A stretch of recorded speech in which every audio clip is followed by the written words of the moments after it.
Definitely worth it है भाई। तुम लोग इस रिव्यू में यही सुनने आए थे ना कि वर्थ इट है कि नहीं, देखूं या ना देखूं। तो वीडियो की शुरुआत में मैं तुम्हें बोल देता हूँ, देखो भाई, एक नंबर सीरीज बनाई है। आधे आधे घंटे के 4 एपिसोड, जिसमें तुम एक सेकंड के लिए भी बोर नहीं होगे। इसमें ट्विस्ट पे ट्विस्ट, ट्विस्ट पे ट्विस्ट आते जाएंगे, कैरेक्टर पे कैरेक्टर आते जाएंगे और तुम सोचोगे ये भी ज़ॉम्बी बन गया, ये भी ज़ॉम्बी बन गया, ये भी ज़ॉम्बी बन गया, ये मर गया, ये कैसे मर गया। तो ओवरऑल अगर मैं सीरीज की बात करूँ, रेटिंग दूंगा अपनी तरफ से, तो मैं इसको सॉलिड 9/10 कहूँगा। अब देखो, इस वीडियो में कोई स्पॉइलर तो तुम्हारे लिए होगा नहीं, तो तुम बेझिझक इसको देख सकते हो एंड तक। मैं तुम्हें अगर ओवरऑल इसकी एक एक करके इस पे सारे पॉइंट्स पे बात करता हूँ, तो देखो, सबसे पहला पॉइंट तो मैं इसकी स्टोरी की अगर बात करूँ कि इसकी स्टोरी क्या है, तो ये देखो, ये हमारा मेन MCU से तो बिल्कुल भी ज़्यादा कनेक्टेड नहीं है। ये बिल्कुल उससे ऑपोजिट चलता है। ये ऑल्टरनेट डायमेंशन है कोई हमारा। तो इसके अंदर हमारा ये ज़ॉम्बी वायरस फैल गया। किसकी वजह से फैला? हैंक पिम की वजह से फैला। व्हाट इफ के एपिसोड 5 में देखा होगा तुमने, सीजन 1 के।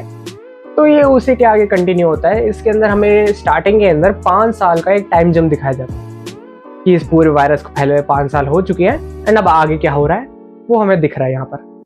तो देखो, व्हाट इफ के अंदर हमारे जो मेन कैरेक्टर्स थे, ओकोए थी एंड उसमें हमारी वैस्प थी, स्पाइडरमैन था, कर्ट था, हैप्पी था। उसमें उस एपिसोड के अंदर जो बंदे मर गए थे वो ज़ॉम्बी तो बन ही गए थे ऑब्वियसली, लेकिन जो बंदे हमारे बच गए थे, यानी कि हमारा स्पाइडरमैन, स्कॉट लैंग और हमारा ब्लैक पैंथर। तो इनको अगर मैं तुम्हें सही बताऊँ ना, इस सीरीज़ के अंदर इतने अच्छे से इनको दिखाया नहीं गया। बहुत कम स्क्रीन टाइम है इनका। ये हमारी स्टोरी मेन चलती है मिस मार्वल के पर्सपेक्टिव से। पूरी सीरीज़ के अंदर हमें मिस मार्वल के पर्सपेक्टिव से स्टोरी दिखाई जाती है एंड इसके बारे में मैं कोई शिकायत नहीं करना चाहूँगा, क्योंकि ये देखने में अच्छा लगता है। इससे कोई ऐसी शिकायत नहीं आती जैसे हमारा मार्वल की पुरानी उससे आती है ना कि क्यों एक ऐसे कैरेक्टर को जो इतना फेमस नहीं है इसको आगे बढ़ा रहे हैं। तो इस सीरीज़ से ऐसी मेरी कोई शिकायत नहीं है, क्योंकि वो देखने में अच्छा लगता है। सारा खेल देखो राइटिंग का है। अच्छी राइटिंग होगी तो एक नॉर्मल कैरेक्टर भी बहुत बढ़िया लग सकता है। एंड वही चीज़ तो इसकी मुझे बहुत ज़्यादा अच्छी लगी कि इन्होंने मिस मार्वल, जो इतना कोई फेमस कैरेक्टर नहीं है, उसके पर्सपेक्टिव से हमें स्टोरी दिखाने की कोशिश करी एंड ये बहुत ज़्यादा अच्छे से वर्क करता है। एक छोटा सा माइनर स्पॉइलर मैं तुम्हें दूंगा कि तुमने व्हाट इफ के एपिसोड 5 में देखा होगा ना कि लास्ट में स्पाइडरमैन, स्कॉट लैंग और ब्लैक पैंथर हमारा माइंड स्टोन को लेकर वकांडा जाते हैं इस होप में कि इससे हम क्योर तैयार करेंगे। तो जब तुम अगर ये सीरीज़ देखोगे ना, तो ये वाला प्लान तो टोटली फेल हो जाता है। एपिसोड 1 से ही हमें एक न्यू होप दिखती है, एक ट्रांसमीटर टाइप। एंड अब इस ट्रांसमीटर से क्या होगा, कैसे होगा, कैसे ये पूरी दुनिया को बचा सकेगा, ये तो तुम्हें सीरीज़ देख के पता चलेगा। बाकी अगर मैं बताऊंगा तो तुम्हारे लिए स्पॉइलर हो जाएगा। एंड लेकिन देखो, 4 एपिसोड का ये हमारा पूरी सीरीज़ है एंड ये जो हमारा ये ट्रांसमीटर वाली कहानी है ना, ये 3 एपिसोड तक चलती है। फिर हमारा फिनाले आते आते कोई अलग ही स्टोरी आ जाती है भाई। एंड वो एकदम माइंड ब्लोइंग था। मज़ा आ गया भाई देखकर। जब तुम इसको देखोगे ना, तब तुम समझ जाओगे मैं किस बारे में बात कर रहा हूँ। मैं तुम्हें बिल्कुल भी नहीं बता सकता, क्योंकि ये ही तो इस पूरी सीरीज़ का सबसे बड़ा ट्विस्ट था। तो देखो, इस सीरीज़ के अंदर ना तुम अपना कोई भी फेवरेट कैरेक्टर लेकर मत चलना। इस पूरी सीरीज़ में गिनती के 3-4 ही कैरेक्टर्स होंगे जो स्टार्टिंग से लेकर एंड तक सर्वाइव करते हैं एंड उनके अलावा बाकी सारे गए, खत्म। तो इसमें कोई भी तुम अपना फेवरेट कैरेक्टर मानकर मत चलना, मैं तुम्हें पहले ही बोल देता हूँ, क्योंकि स्टोरी हमें मिस मार्वल के पर्सपेक्टिव से दिखाई जा रही है एंड ऑब्वियसली अब इससे तुम समझ सकते हो कि मेन कैरेक्टर हमारा कौन है एंड कौन बचेगा। तो बाकी चीज़ तुम लोग सीरीज़ के अंदर खुद देख लेना। अब मैं और क्या तुम्हें स्पॉइलर दूँ। अगर तुम लोग ये सीरीज़ देखोगे ना, तो एक कैरेक्टर के लिए तो पक्का से देखना, ब्लेड के लिए। अगर तुम्हारा मन नहीं है ना इस सीरीज़ को देखने का, ब्लेड के लिए भाई देख लो। ये बंदा एपिसोड 1 से लेके एपिसोड 4 तक फुल ऑरा मैक्सिंग भाई साहब, कॉन्शु का अवतार बनकर ये तो हेनरी कैविल के सुपरमैन से भी ज़्यादा ऑरा फार्म कर रहा है भाई।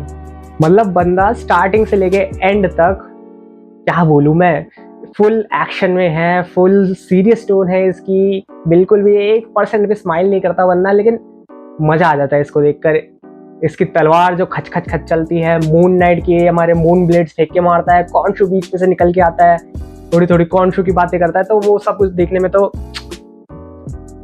इससे मुझे मून नाइट के सीज़न 2 की बहुत ज़्यादा याद आ रही है। अब मार्वल का कमबैक हो ही गया, तो मून नाइट का सीज़न 2 भी ला दो यार।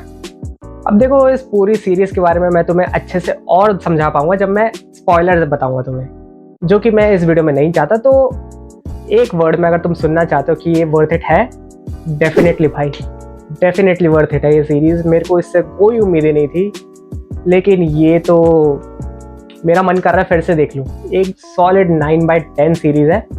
अब तुम पूछोगे मैंने एक पॉइंट कहाँ कट कर लिया, तो उसको भी मैं फटाफट से बताता हूँ मैंने एक पॉइंट कहाँ कट करा है।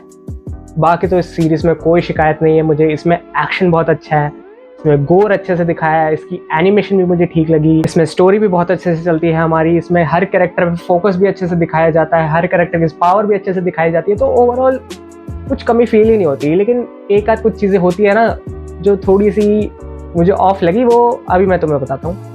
यार देखो, वैसे ये कोई कमी वाली बात नहीं है, यहाँ पर मैं अपने फेवरेट्स चूज़ कर रहा हूँ। तो देखो, मुझे स्पाइडरमैन बहुत ज़्यादा पसंद है एंड मैं ये सीरीज़ स्पाइडरमैन के लिए तो ऑब्वियसली देख ही रहा था। लेकिन इसमें स्पाइडरमैन का इतना ज़्यादा रोल ही नहीं है भाई। जितना मतलब तुमने ट्रेलर में देखा था ना, वो स्पाइडरमैन का वो हेड निकालने वाला सबका सीन एंड वो स्टॉर्म ब्रेकर फेंकने वाला सीन, एंड बस इतना ही है भाई। पूरी सीरीज़ के अंदर स्पाइडरमैन का इतना ही एक्शन है। अब तुम बोलोगे स्पॉइलर दे दिया। नहीं भाई, स्पॉइलर नहीं है ये, तुम देख लेना जाकर।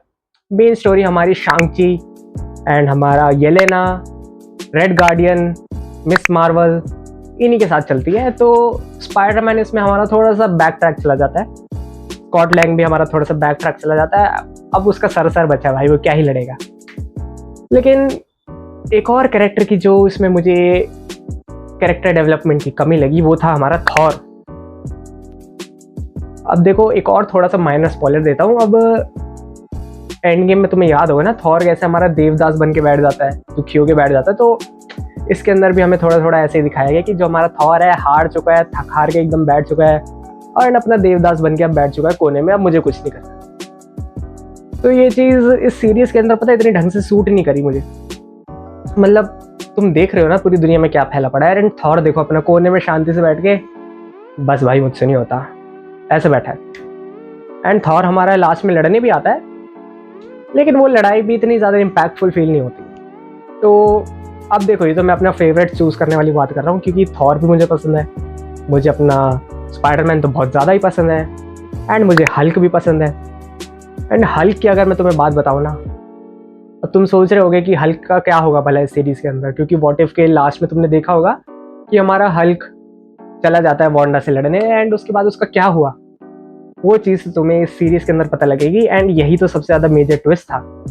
तुम इसको देखना, ये मैं तुम्हें बता नहीं रहा, तुम इसको खुद देखना कि क्या होगा हल्क के साथ। खैर जितनी भी ये मैंने थोड़ी सी तुम्हें कमियां बताई हैं, इनको तुम इग्नोर कर सीरीज़ को अच्छे से एंजॉय कर सकते हो, क्योंकि इनके अलावा सीरीज़ में मुझे कोई शिकायत नहीं है। एंड ये सीरीज़ की राइटिंग इतनी अच्छी है ना, तो तुम इन शिकायतों को थोड़ा सा अपना नेल डाउन कर सकते हो। अगर तुम ये सीरीज़ देख रहे हो तो मून नाइट के लिए तो ज़रूर चलेगी। Moon Knight X Blade equals to बवाल। ओए होए, क्या लाइन मारी है मैंने, देख लो भाई जाकर। अब मैं तुम्हें और कुछ नहीं बताने वाला इसमें, नहीं तो स्पॉइलर हो जाएगा। स्पॉयलर्स के साथ इसमें मैं कल वीडियो डाल दूंगा, तो उसको चेकआउट मार लेना। अभी तुम इसको जाकर देख लो। 4 एपिसोड तो है भाई, आधे घंटे के 4 एपिसोड, 2 घंटे में ख़त्म। एंड बाकी कल एलिस इन बॉर्डरलैंड का सीज़न 3 भी आने वाला है, तो इस पर भी हम अच्छे से बात करेंगे कल। नो स्पॉयलर्स ऑब्वियसली, फिर स्पॉयलर्स के साथ भी बात कर लेंगे। तो बस फटाफट से अब तुम जाकर सीरीज़ देख लो। मेरी तरफ से तो ग्रीन लाइट है भाई, कोई टेंशन नहीं है, बहुत बढ़िया बनाई है। मार्वल का कमबैक हो चुका है, यही चीज़ तो चाहिए थी मार्वल से। तो बस भाई देख लो जाकर। अब मैं मिलता हूँ अगली वीडियो में। Bye bye.